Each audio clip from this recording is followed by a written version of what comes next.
Hi everyone, welcome to Real Estate Millionaires Power Team. In celebration of International Women's Day, we are featuring empowered women. They are the Captain Marvels of real estate who have made a big change in their life. Inspiring stories that will provide value to the listeners and be able to apply this in their life. And I would like to share you the story of our guest speaker for the day. Help me spread this episode by liking, commenting, and sharing to the people that will touch their life and take the action to be a better version of themselves.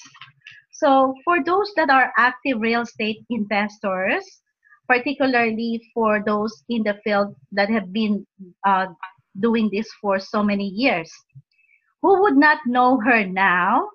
Known as the JB Queen by many, also a JB coach and a speaker, has a property management team works for her.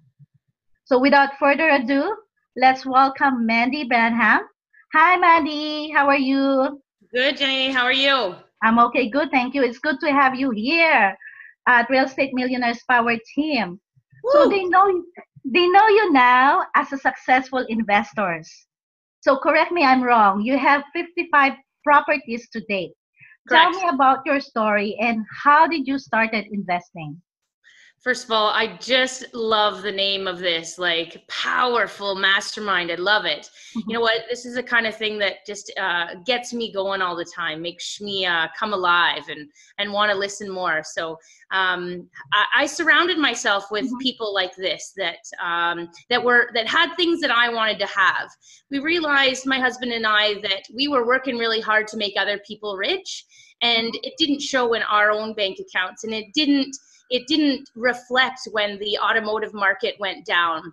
And Oh, so it was at that time that we realized we needed to work harder on ourselves than we did on our jobs so that we could start to make ourselves a financial future, not reliant on anybody but ourselves. And so in 2007, we bought our first rental property, and it just kind of took off from there. A lot of risk, a lot of ups and downs. 2014, we joined a coaching group, which really just gave us that support, that backbone to be able to do some creative kind of financing strategies, things that mhm. we didn't know we wouldn't know on our own, and away we went. So yeah. So going back to the 2007, your first investment. So where did you get the funding and how did you come to realize that you want to have a rental property?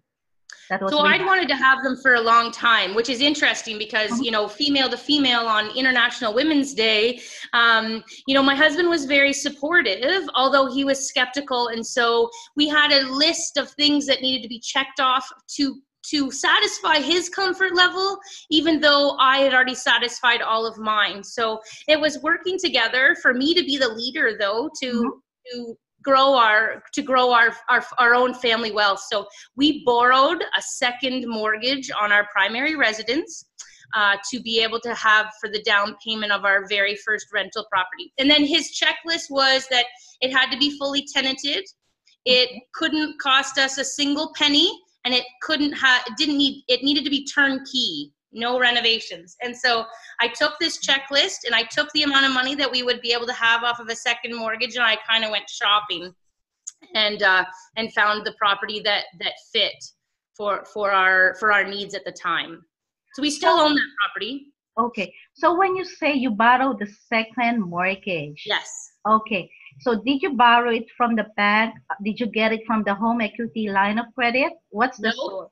No, it was an actual. So I don't even remember the lender at the time, but we had a first mortgage Mm-hmm. up to 80%. And then because the value of our house had gone up, we Mm-hmm. didn't remortgage. We left this as is, and we actually got a second borrower, a second lender to put a second mortgage on top of our first. Okay. Okay, so we borrowed, I want to say at the time it was 2040, like $38,000. At the Mm-hmm. time, it was just under 200,000 for our duplex. So we borrowed, about 40,000 on the second mortgage that brought us only up to 90% loan to value on our primary res, and we Mm-hmm. borrowed that for the down payment for our property.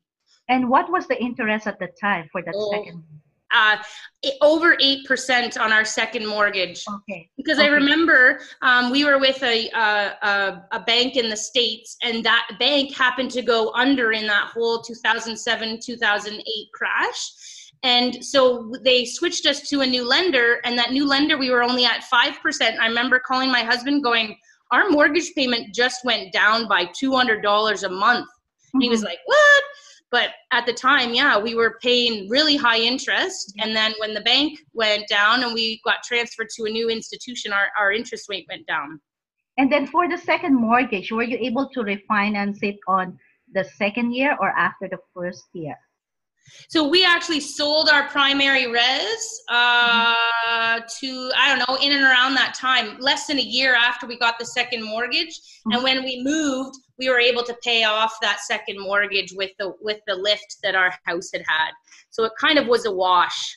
Okay. Yeah. Because for the listeners out there, the straight way of getting a down payment is through the home equity line of credit. So this one is a creative way of financing to get started with, right? And then when you sold your principal residence, did it kick off after 2007 that you buy more properties? So we only started to buy more in 2014. Okay. Well, actually, no, we'd moved. So when we moved from this house where we merged our mortgage, we moved into another house and we lived in it ourselves for a while. And then we moved again, but we kept this house. Okay. I actually tell people that one of the easiest ways to get into rentals is to keep the house that they're in, keep it and refinance it, and then move on to their next one. So they actually can now have two assets, and both of them they've kind of lived in themselves. Yeah. We've never, I repeat, on any of our properties ever had a home equity line of credit. Okay, because not all people knows that, and it's good thing that you bring it up, right? Because like other people are very kind of skeptical to go on to do their first kick because they're thinking of high interest rate because they only know the bank, like getting it to the home equity line of credit. Right, but we're having this conversation as investors, and I ask people to like physically put on a hat, okay? We're putting on our investor hat, and I will never ask the interest rate question. There is no interest rate question. It's, will you give me money, will you not? In today's lending landscape, if somebody will lend you money at 3.5% or 4%, they'll lend you 50 or 80 or 100,000. You say yes. You don't worry about what interest rate is 3.5, what's 3.45. Like, that is not, with an investor landscape hat on, it's not a question that I ask, okay? I'm more about what are my terms? If I want to refinance this in 6 months or a year because the market's gone up because I'm finished my renovations, can I refinance that with little to no penalties? That's a more important question than an interest rate. Yeah, that's a great input too, as for the listeners as well too. And then did you use a realtor on your first property? And were you able to leverage that? And what were the key points to that as you grow on your portfolio? Yeah, I'm gonna fast forward because there was a little bit of change, which is fine, but I'm gonna fast forward to 2016, end of 2015 and 16, when we were really ramping up our portfolio. I 100% use a realtor. I call her, she is a part of my partnership platform. She is a key person in the success that I have had.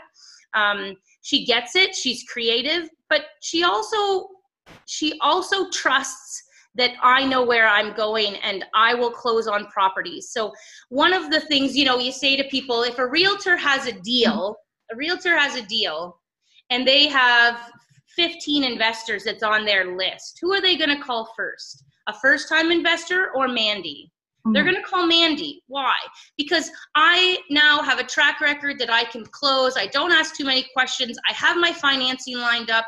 I already know what to look for in my home inspection. I can do it, boom, boom, boom. Whereas the first-time investors, you need to create yourself to be ready to go, okay?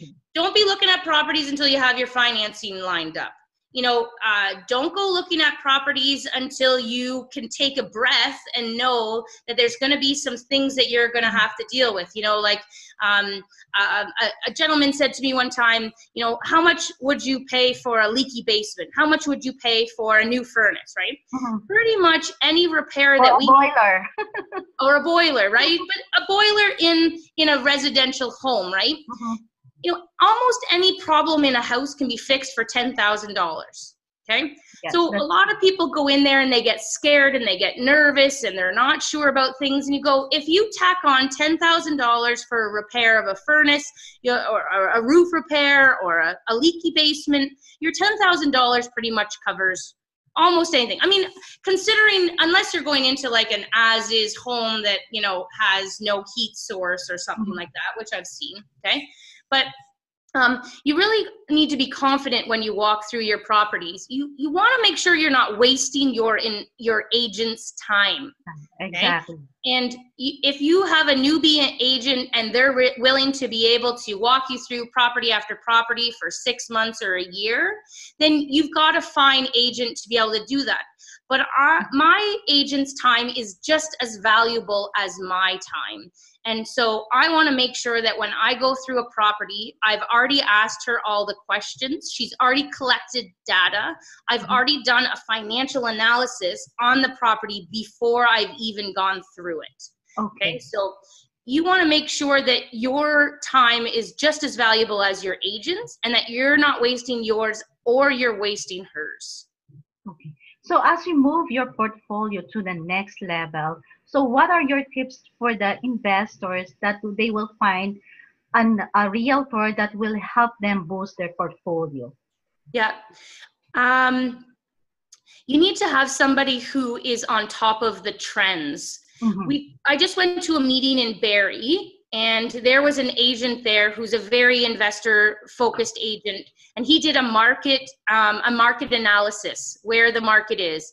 And he went over transportation. He went over large developments that were going on, the college being moved, expansions of certain employment. He talked about not just his town of Barrie, but he talked about Midhurst and Innisville. So when I commended him, I said, your market analysis was amazing, and I thank you for that, okay? You want to make sure you're working with an agent that doesn't make you question, am I doing the right thing? So they need to be an investor themselves. None of this aunt, uncle, cousin, brother, just because you want to help out a family member, because they're not necessarily doing you any benefits, okay? You want somebody that's walking through with you that believes in what you're doing. So I look for single family conversions. So I had one realtor I work with a team, and this gentleman on the team, he was like, I don't know why you want to do this. And I said to him, like, I didn't say to him, I said to his boss, that's the last time I'll go on viewings with him. Because if there's an ounce of doubt in me and my choice of property, and you've got an agent that's like, well, I'm not sure why you would even want to do this, then it's just going to compile on top of you're already in unsurety, and you'll be done. So you want an investor-focused realtor. You want somebody who owns assets, somebody who keeps up with all the latest trends. You want somebody that knows what comparable sales are. You want somebody that is able to collect all the information for you so let's say you're going to look at a fourplex. Well, I need to know what the taxes are, any utilities and rent rolls before I even go look at the property. Okay, so you want somebody that's able to collect all that stuff for you, and that's not going to ask questions like, oh, here we go again, getting a bunch of information and you're not even going to close on it. Like, no, that's not who we are. Would that help when you ask the realtor, let's say you need a renovations for your property, and you're asking for a referrals for the trade skilled people? Yeah.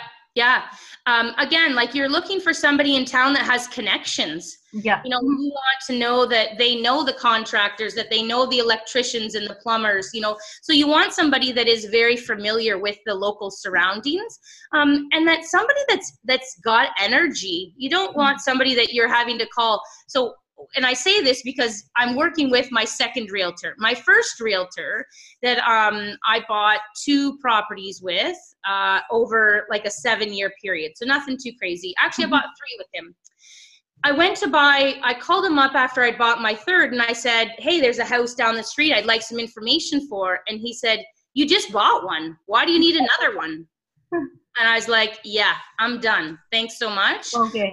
I'll move on to an agent now that doesn't think I'm wasting her time, that's going to give me the time of day, and that's ready to grow with me. So yeah. I remember when I was asking for a former realtor, and I asked her for trade skilled people, and he said to me, just look at the home stars. Okay. So just look at the home stars. So who to look at the home stars? All those 5-star rating, right? I don't know them personally.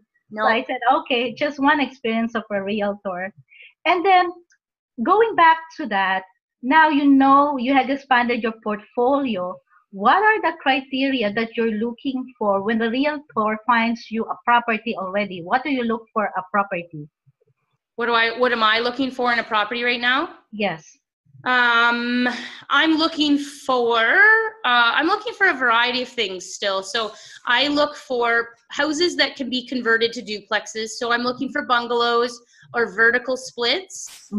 I'm looking for, sometimes I'm looking for turnkey multifamilies. I'm looking at 2 4-plexes and a duplex right now that need no work. Okay. And I'm looking at a 5-plex that's a total shit show and needs full renovation. So it's kind of all over the place. What I'm asking for from my realtor is to bring me options, bring me ideas, bring me something and say, hey, I found a motivated seller, even though it's not the model that you're looking for, maybe it's something you could work with. Or, you know, bring me in an option to be able to say this seller's in a pickle and he really needs to sell. So creative financing will be something that can go on.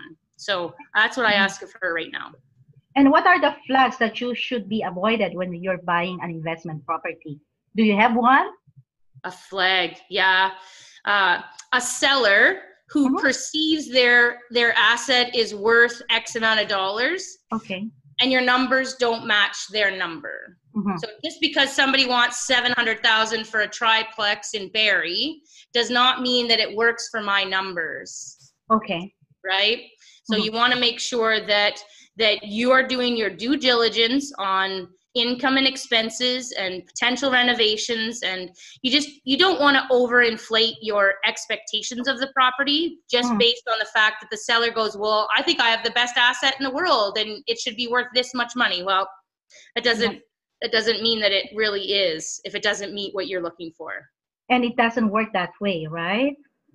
So it's more of the person and not the property itself. It's more about the potential of the property. The potential. So I had a mentee and he said he was looking at an 8-unit apartment building, and his goal over 1 year was to evict 5 people, 5 tenants out of the 8. Okay. And it just was an unrealistic goal. Don't get me wrong, the asset and the cash flow would have been crazy if you could get 5 people out, but 5 people is not a realistic number. You know, 5 people, you're not going to pay 5 people $5,000 each for them to be able to move. And so it was just, he saw the potential of the asset and he was willing to pay a higher price based on the potential, but to get there was unrealistic. So look at the asset. Is it what you want right now in the moment, with the vision of where you think you could take it realistically? People aren't moving these days. Tenants aren't moving. So here's my key factor. Find vacant possession. That's the key right now. Find vacant possession. Find a way. I do not do renovictions, right? Renovations, evictions. I don't do that. I mean, I'll offer to pay somebody to get out. I've never yet had anybody accept my money to be able to leave. So it's not, so if you can find vacant possession on a property, to me, that's key in today's market for you to be able to get into an asset, do your renovations, and set your rent at an appropriate rate. Okay. And this one is, what have you realized now that you could have done before? I should have started this so much earlier. Oh Like my when my husband and I bought our first house in 2001, there was 2 more houses on the street and there was a new subdivision down the way. And I said, we should buy a couple of those new houses in the subdivision or one right across the street. And he said, no, no, no, no, no. You got to have money to make money. Honey, we're just starting out. We barely can pay for our car payments. And all of this stuff was potentially true, except it was just an excuse. It was so comfortable where we were. If we would have gotten out and started earlier, it would have been crazy. So I do believe that 2019 is going to be a turning year, that there's still lots of lift in properties, that if you're not buying in 2019, you're thinking that prices are going to come down or interest rates are too high or something. Good, because you're going to wait and I'm going to be keeping buying more properties. So if you want to join me, come and join me, because 2019 is going to be a great year to get into real estate investing. And we'll talk about that later on. And then talking about your preference now you have a choice already. So I want you to choose your preference. So this is a 60 seconds talk. Okay. So how it works, it's gonna time out to 60 seconds and I will be asking your preference, okay, until the time runs out. So I will start the clock now. Okay. Okay, turnkey or fixer-upper property? Fixer-upper. Money partner or expert partner? I am the expert partner. Okay, wealth or health? All forms of wealth. Okay. Investor or agent? Absolute investor. Cash flow or appreciation? Appreciation. Residential or commercial? Residential. Single family or multifamily? Specialize in 2 to 4 units, so it's a small multifamily. Multifamily. Flip houses or wholesale? Hold. Hamilton or Midland? I love Midland. Hamilton or St. Catharines? Hamilton. Cottage or hotel? Cottage. Tiny homes or RV? Neither. I need a bigger space. Okay, so time's up. Thank you, Mandy. So where can they reach you? Tiny home, or what was it, or a hotel room? RV. I don't know. RVs are probably bigger than tiny homes, but both they're too small for me. 300 square feet, right? That's it. How can you live on that? It's a condominium. So I am going back to you, Mandy. So where can they reach you? And they want to know you more and what you do. Sure. So my website is the best place to be able to go. It's mandybranham.com. I'm also on Facebook, Mandy Branham, and I've got a couple really cool Facebook pages where we share a lot of information about the Canadian real estate investing landscape and up-to-date information. So just connect with me that way. And then I saw on your Facebook that you have upcoming seminar. Yes. That's in April, right? Okay. April 28th, we're hosting a Raising Joint Venture Capital workshop. And I'm calling it a workshop because you might be able to get from my energy that I don't sit still very much. But we're really going to actually be practicing a pitch to a partner. We're going to be pitching a certain property. So if you are at a point in your portfolio that you need to be able, or that you're looking to attract joint ventures, I always say to people, when should you be attracting joint ventures? Before you really need them. So if you want to learn how to have those conversations, how to show up, where these people are with the money, what are they looking for, that's the kind of stuff that we're going over in the workshop, and you're going to come away with more confidence to be able to talk to people about the deals that you're doing than you ever had before. That's a great information and education, and we're looking forward to that on April. Thank you, Mandy. Thank you for guesting the shows. Thank you. Bye-bye. Bye for now.